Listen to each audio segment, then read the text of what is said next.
بعد فاعوذ باللہ من الشیطان الرجیم بسم اللہ الرحمن الرحیم. تمام سامعین اور ناظرین کو السلام علیکم ورحمۃ اللہ وبرکاتہ.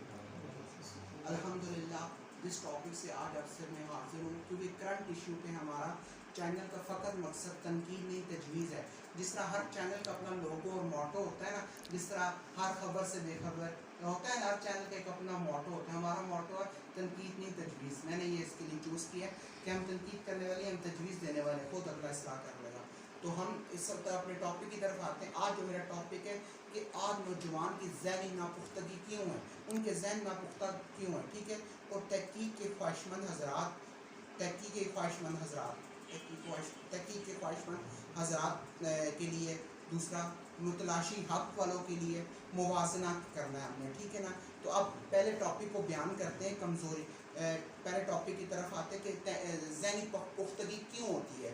ذہنی پختگی آج ہر نوجوان کی, افسوس سے ہمارا تعلق کتاب سے, قرآن سے, علم سے, حدیث سے دور ہو چکا ہے, اور آج ہم سنی سنائی سوشل میڈیا کے ذرائعوں پہ چلنے والے ہو گئے ہیں. آج افسوس سے کہتا ہوں کہ ہم لوگ شاید سے سوشل میڈیا کے مصنف اور سوشل میڈیا کے عالم دین بن کے رہ گئے ہیں. عملی مظاہروں کی بات آئے, دین کو جس عمل اور مظاہرے کی ضرورت پڑے اس میں ہمارے اقدام نظر نہیں آتے. ذہنی ناپختگی آج نوجوانوں کی کیوں ہے؟ پتہ ہے کیوں ہے ذہنی ناپختگی؟ آج ہم جس کو دیکھو ہمارے ذہن آ کے بدل دیتا ہے, ہمیں جو بات سناتا ہے, جو بات کہتا ہے, ہمارے ذہنوں پہ بڑی اثر رکھتی ہے. آپ دیکھو ایک بندے کا ایک ذہن, ایک سوچ بنی ہوتی ہے, آپ اگلے کہیں جاتا ہے تو وہ اسے مخالف سوچ کا بندہ ملتا ہے, وہ اس کا ذہن بدل کے رکھتا ہے. اگر وہ علم والا ہے, اس دنیا میں بادشاہ ان لوگوں کی جو علم والے لوگ ہیں, علم والے لوگ بادشاہ ہیں. وہ دوسروں جو کم علم والے لوگ ہیں, جو تعلیم سے جن کا تعلق کم ہے, کتابوں سے جن کا تعلق کم ہے, وہ ان پر بادشاہ ہیں اور ان کے ذہن پر راج کرتے ہیں. دیکھیں نا دنیا میں آپ کو نظر آئے گا حاکم طبقہ وہی ہے, محکوم طبقہ بغیر علم والا ہے, اور حاکم طبقہ وہی ہے جو حاکم ہے, پوری دنیا میں حکومت کر رہے ہیں. ضروری نہیں حکومت وہ ہوتی جو ریاست کی سربراہ ہو, حکومت وہ بھی ہوتی ہے کہ جن کے دلوں پہ راج کرنے والے لوگ, وہ بھی حکومت ہی ہوتی ہے, وہ دلوں پہ راج کرنے والی حکومت کی. بہرحال اس دنیا میں اگر آپ نظر ڈالیں نا تو آپ کو وہ لوگ اس دنیا میں راج کرتے ہوئے نظر آئیں گے جو علم والے ہیں, جو اس دنیا میں راج کرتے ہوئے نظر آئیں گے جو علم والے. لہٰذا علم والے لوگ دنیا میں راج کر رہے ہیں, اور علم والے لوگ ہی کی سر بلندی ہمیشہ ازل سے رہی ہے اور ابد تک رہی ہے, ازل سے رہی ہے, ابد تک رہی ہے. تو اس کے علاوہ یہ میرا پہلا پوائنٹ تھا کہ ہماری ذہنی ناپختگی ہے, جس کی وجہ سے ہمارے ذہن ہر بندہ آ کے تبدیل کر دیتا ہے. افسوس سے آج ہم فیس بک کے مصنف اور فیس بک کے عالم اور اسکالرز بن کے رہ گئے ہیں. لہٰذا ہم سوشل میڈیا کا ضرور استعمال کریں, لیکن اس کے ساتھ ساتھ تحقیق کا دائرہ کار کو وسیع کریں, تحقیق کریں. اور تحقیق کرنے کا اہل کون ہوتا ہے؟ آج ہر نوجوان جس کو بھی دیکھو نا, پڑھا لکھا یونیورسٹیز کا, کالج کا, اس کے ذہن میں ایک ٹاپک ہوتا ہے, وہ کہتا ہے تحقیق کرو, تحقیق اور سنی سنائی نہ مانو. بالا تحقیق کے حوالے سے بھی آج انکشاف کرنا چاہوں گا, کیونکہ کچھ لوگ تحقیق کو کہتے ہیں. تحقیق کے بھی کچھ اصول ہوتے ہیں. تحقیق کی اہلیت ہونی چاہیے. تحقیق کے پہلو کون کر سکتا ہے؟ تحقیق ہر بندہ نہیں تحقیق کر سکتا. اب فار ایگزامپل ہم کوئی اتنے عظیم لوگ تو نہیں ہیں نا, ہمیں آقا علیہ السلام کا براہ راست دور مبارک نصیب ہوا ہے. ہم تو جو سنی سنائی چلتے آ رہے ہیں نا, ہم نے صحابہ سے سنا, صحابہ سے آگے تابعین نے سنا, پھر اولیاء کاملین نے سنا, پھر صالحین نے سنا, کرتے کراتے دین ہم تک پہنچے. ہمارا ڈائریکٹ آقا علیہ السلام سے اپنے فرمان مبارک سنے تو نہیں ہے نا.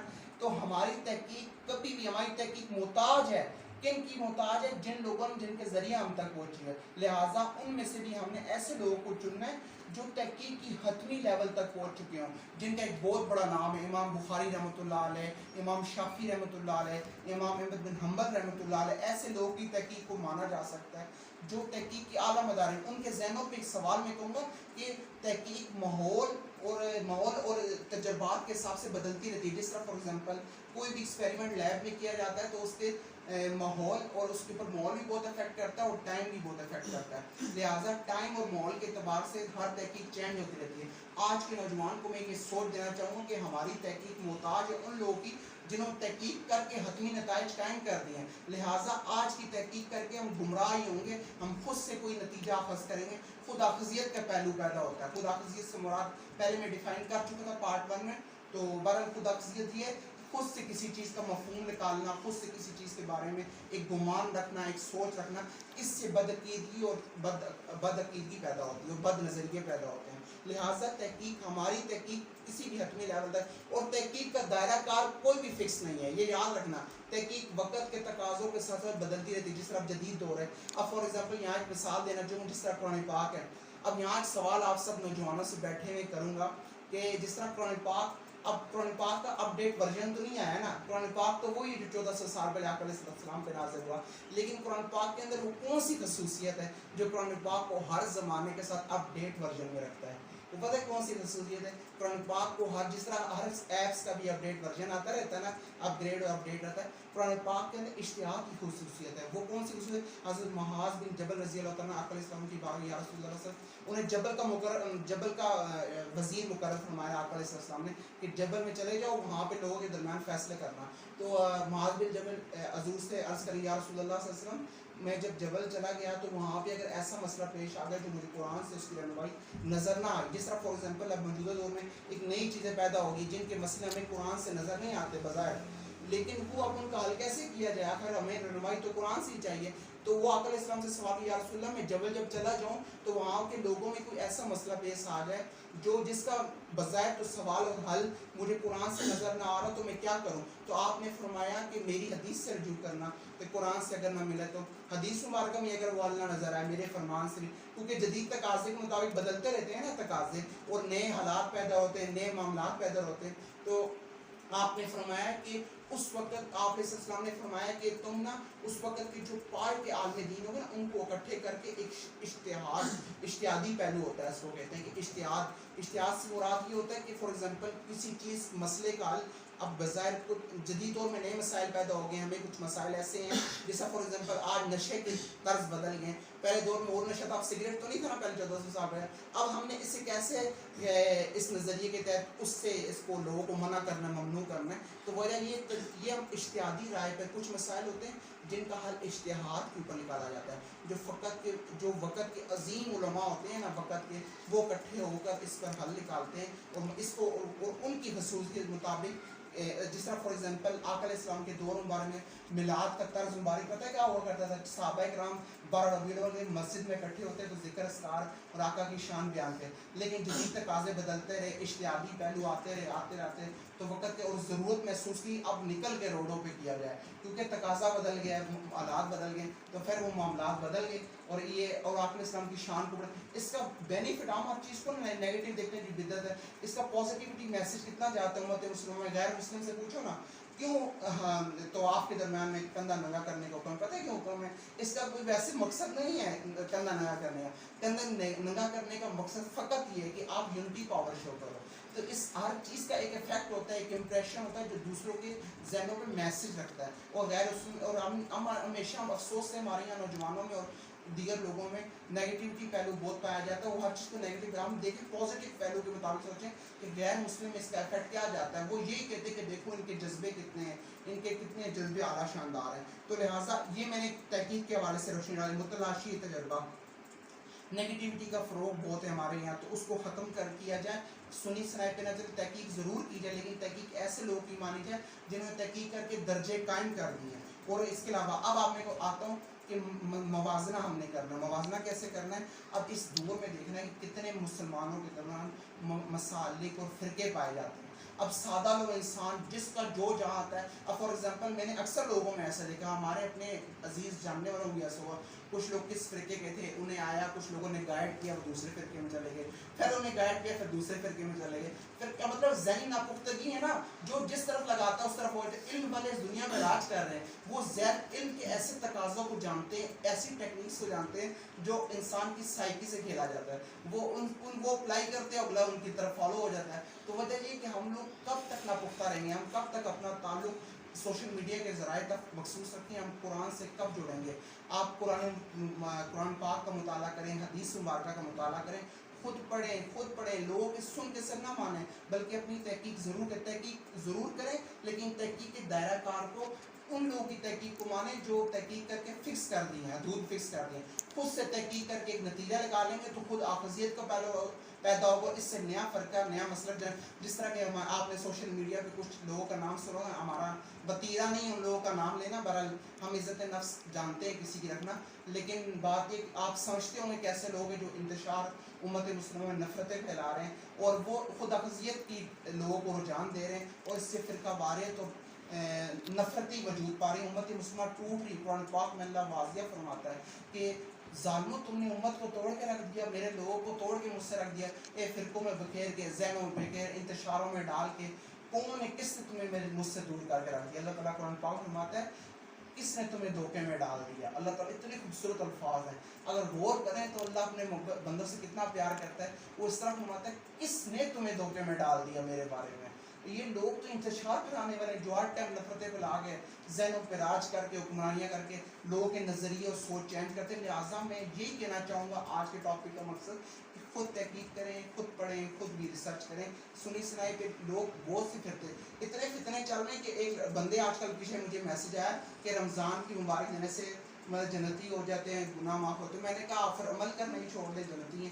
تو یہ اس طرح سنی سنائی آپ علیہ السلام کا فرمان نشان ہے، جس نے مجھ سے جھوٹ منسوخ کیا اس کا ٹھکانہ جہنم ہے. لہٰذا سنی سنائی مان کے آپ حدیث کا ریفرنس دے دیں تو حدیث کا ریفرنس کسی جس طرح مرویات ہوتی ہیں نا، مرویات کن سے مروی ہے، مرویت میں کن سے ریفرنس ہے، اس حدیث کا ریفرنس کے ساتھ جو حدیث ہو اس کو مانا جائے، نہ کہ سنی سنائی جس طرح آج کل چل رہی ہے. لوگ کہتے ہیں کہ رمضان کی مبارک دینے سے جنت واجب ہو جاتی ہے اور جہنم حرام ہو جاتی ہے، لیکن ایسی کوئی حدیث مبارکہ نہیں ہے.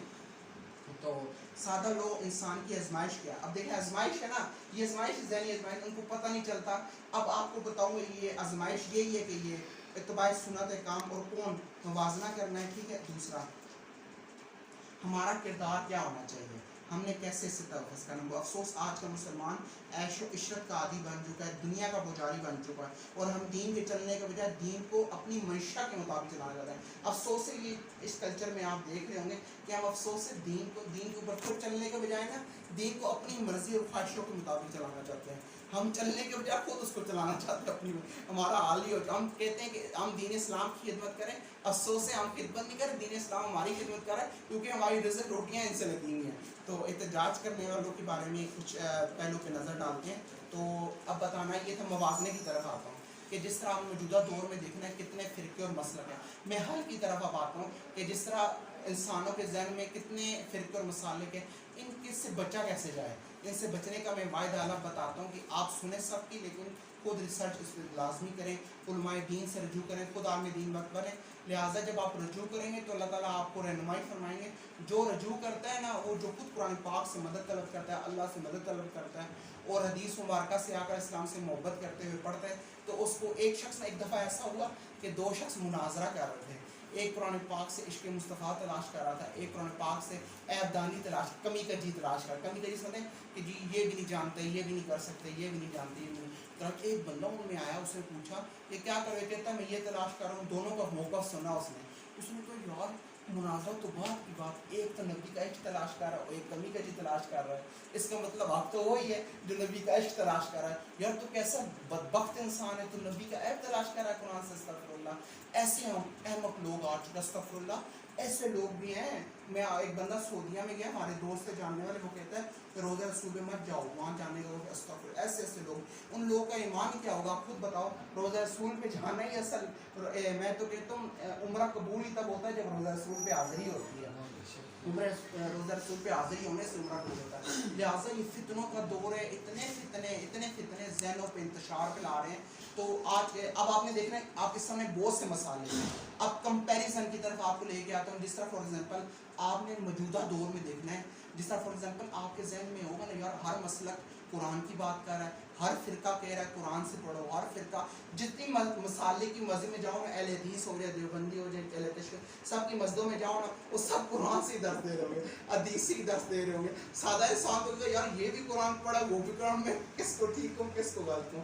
سادہ انسان تو یہی سمجھے گا نا جو ہمارے جن کا تعلیم سے تعلق کم ہے، تو وہ تو یہی سوچنے میں مجبور ہو جائے گا. وہ پھر حیران ہے. ان لوگوں کے لیے میں آج حل لے کر آیا ہوں. ان لوگوں کو بتانا چاہتا ہوں آپ نے کیسے چلنا ہے. آپ نے دیکھنا صحابہ والا عشق کس میں ہے. آپ نے دیکھنا صحابہ والی سوچ کس میں ہے, آپ نے دیکھنا صحابہ والا جذبہ کس میں ہے, آپ نے دیکھنا ہے کہ یہ سب چیزیں. اب میں نے کچھ وہاں سے چننے کلیہ میں جو ان پہ فارمولے پائے جاتے تھے, جو ان میں عشق کے جذبے پائے جاتے تھے, وہ آج عشق کا جذبہ کس میں پایا جاتا ہے, اور صحابہ کی طرح میدان عمل میں آنے والا جذبہ کس میں. دیکھیں آج ایشو پہ ایسا ہے ختم نبوت کو تو ماشاءاللہ کون لوگ آگے لائے میدان عمل, بہت سے مسالک اور فرقے ہیں, لیکن ماشاءاللہ اہل سنت کی وہ عظیم جماعت آگے آئی جنہوں نے ختم نبوت کے لیے کام کیا. ہمیں انہیں سپورٹ کرنا چاہیے, اپنا ایمان بچانا چاہیے, کیونکہ بتانا چاہوں ختم نبوت کے حوالے سے بولنا چاہوں گا کہ یہ ایسا ایشو ہے کہ ہم پوری زندگی کا نمازیں, تراویحیں اور زکاتیں سب عمل کرتے رہے نا, لیکن اس معاملے پہ اگر بولے نا تو ہمارا ایمان ضائع ہو جائے گا, ہماری نمازیں منہ پہ مار دی جائیں گی. کہ ناموس رسالت کا مسئلہ ایسا حساس مسئلہ ہے. اور آپ کو پتہ ہے کہ جو فرانس نے جس نے گستاخی کی تھی اس کو کتنا اپریشیٹ کیا گیا ہے. فرانس میں جس نے گستاخی کی تھی نا, اس کو باقاعدہ حکومتی سطح پر بلا کے ایوارڈ دیا گیا ہے, اور وہ فوت ہو چکا ہے بخود. اس کے جو پینافلیکس ہیں نا وہ بڑے بڑے ادھر لگائے گئے ہیں, جو پلازے نا ان پہ لگائے گئے ہیں, اپریشیٹ کرنے کے لیے شاباشی کے طور پہ لگائے ہیں. تو افسوس سے ہم مسلمانوں کا حال کیا ہو چکا ہے, ہم ایسے ہو گئے کہ پوری 1 ارب سے زیادہ دنیا مسلمان ہے, لیکن اکٹھے نہیں ہیں, مسلکوں اور فرقوں میں بٹے ہوئے ہیں, ذہنوں میں بٹے ہوئے ہیں, انتشاروں میں بٹے ہیں, سن کے نفرتوں میں اتنے پھیل چکے ہیں کہ ہم اکٹھے ہونے کو تیار نہیں. یار نبی کی نبوت کا مسئلہ ہے, نبی کی ناموس کا مسئلہ ہے, ہم لوگ اکٹھے نہیں ہو رہے, ہمیں فرقوں میں اتنا بکھیرا. یہ بھی یہود نصارہ کی شاذت ہی ہے کہ آپ نے ماشاءاللہ یہ ڈرامہ جو آج کل چل رہا ہے ارطغرل غازی دیکھا ہوگا, اس میں سازشیں بڑی دکھائی گئی ہیں, انسان کے ذہن کو سمجھایا گیا ہے. دیکھو ہر چیز سے ایک پازیٹیو ہی میسج کو اٹھانا چاہیے نا ہمیں, کم سے کم وہ ڈرامہ ہی صحیح لیکن اس میں ایک پازیٹیو میسج, اسلام کے اصل نظریات دکھائے گئے ہیں کہ اسلام کا اصل مقصد کیا تھا. ایک صحابی رسول کا واقعہ یہاں کوٹ کرتا ہوں. صحابی رسول پتہ ہے اسلام کو جس عمل کی جس وقت ضرورت پڑے نا, اگر وہ عمل اس وقت نہ کیا جائے تو سارا عمال منہ پہ مار دیا جائے. کس طرح ایک صحابی رسول کی بھی نئی شادی ہوئی اور وہ بھی بیوی کے پاس گئے. ظاہر بات ہے نئے جاتے بیوی کی بھی خواہشات ہوتی ہیں, ان کی بھی خواہشات تھی, لیکن ادھر سے حکم ہو گیا کہ جہاد کے لیے آج وہ دین کو ضرورت ہے. ابھی آپ نے اسلام کا فرمان سنا ہی تھا, ابھی اپنی بیوی کے پاس گئے ہی تھے, پہلی دفعہ گئے ہی تھے کہ وہاں سے حضور کا حکم آ گیا جہاد کے لیے آ گیا. وہیں سے واپس پلٹے, وہیں سے واپس حضور کا حکم آ چکا. حضور کا حکم اتنا کہ ایک صحابی نماز کی حالت میں کھڑے ہوئے تھے تو انہوں نے کچھ دیر کر دیا, آقا نے بلایا تو انہوں نے فرمایا تمہیں نہیں پتا میرا بلانا بھی اللہ کے حکم سے ہے, جب میں تمہیں جس حالت میں بلاؤں تمہارا کام ہے اس ٹائم میرے پاس پیش ہو, کیونکہ اتباع یہی ہے کہ حضور کا چاہے نماز ہو یا قرآن پاک پڑھو, لیکن جب حضور نے بلایا تو وہیں پہ چھوڑ کے آ گئے. اور وہاں پہ چھوڑ کے آنے سے نماز ختم نہیں ہوتی. آقا اسلام کے عشق میں جب چھوڑ کر آپ السلام نے اس کو فرمایا وہیں سے جا کے شروع کر دو, یہ نہیں کہ آپ دوبارہ سے پڑھنا, وہیں سے جا کے شروع. تمہاری نماز حضور کے حکم پہ آنا وہ بھی ثواب کا عمل ہے, وہ بھی ایسا عمل ہے کہ آپ کے عبادت میں ہی رہتا ہے وہ بندہ. ہاں اس طرح وہ چھوڑ کر جب آئے نا اپنی بیوی کے پاس چھوڑ کے حضور کی بارگاہ میں اور میدان جہاد میں گئے, وہاں شہید ہو گئے, تو انہیں فرشتوں نے انہیں غسل دیا اور ان کا نماز جنازہ پڑھایا گیا. کہا جاتا ہے کہ وہ اتنے عظیم صحابی تھے, ان کا واقعہ پراپر علماء بیان کرتے رہتے, لیکن بتانے کا مقصد یہ کہ ہم آج عیش و عشرت میں کیسے مسلمان ہو گئے. ہمیں دنیاوی لالچوں نے اتنا گامزن کر دیا, ہمارے ذہنوں میں, ہمارے گمانوں میں, ہماری دنیا لالچے ہرسے ہوسیں اتنی آ چکی ہیں نا کہ ہمارے ذہنوں پہ پردے پڑ چکے ہیں. ہمیں اب دیکھیں نا دین کے لیے جو ایشو کی ضرورت ہے, آج ہم چاہے تراویحیں پڑھتے ہیں. یزید کا اور امام حسین کا کیا جنگ تھی, یہ یزید نے کہ امام حسین کو نماز پڑھنے سے تو نہیں روکا تھا, زکوٰۃ دینے سے نہیں روکا, روزے رکھنے سے نہیں روکا تھا. اس نے کہا تھا آپ نمازیں اپنی مسجدوں میں پڑھتے رہیں.